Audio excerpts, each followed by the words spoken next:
guys, and welcome back to Gagliardi Photography. This time we talk about the new DJI Mini 3 Pro, and for the first time I will try the active track.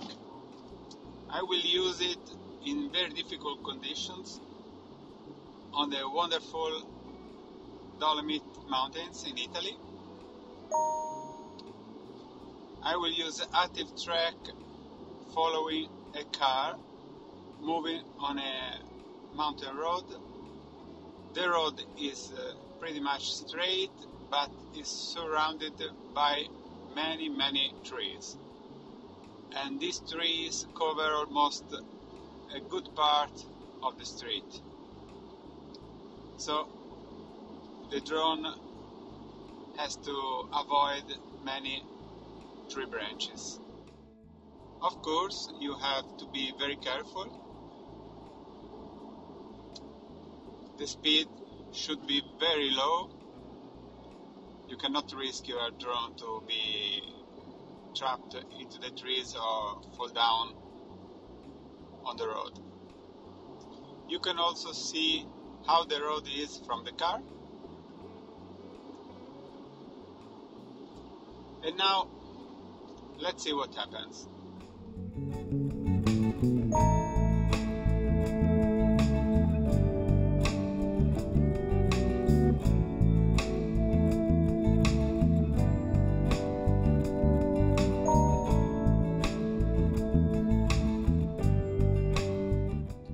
As you can see, the drone is very smart to avoid the trees.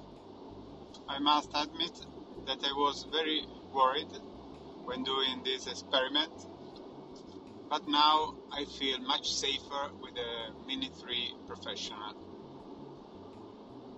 Even if in another video I had an issue when flying the drone and following a car with active track on a windy road. You can see it in the link on the upper right corner. Well, this is a very successful test. I'm very happy with it. Please note that you can use it with a very low speed. Please go very slow with your car, and please make this kind of test on a straight road, not on a windy road, as you can see on my other video. Bye bye to all of you, and please subscribe to my channel, and see you in the next episode of Gagliardi Photography. Bye bye.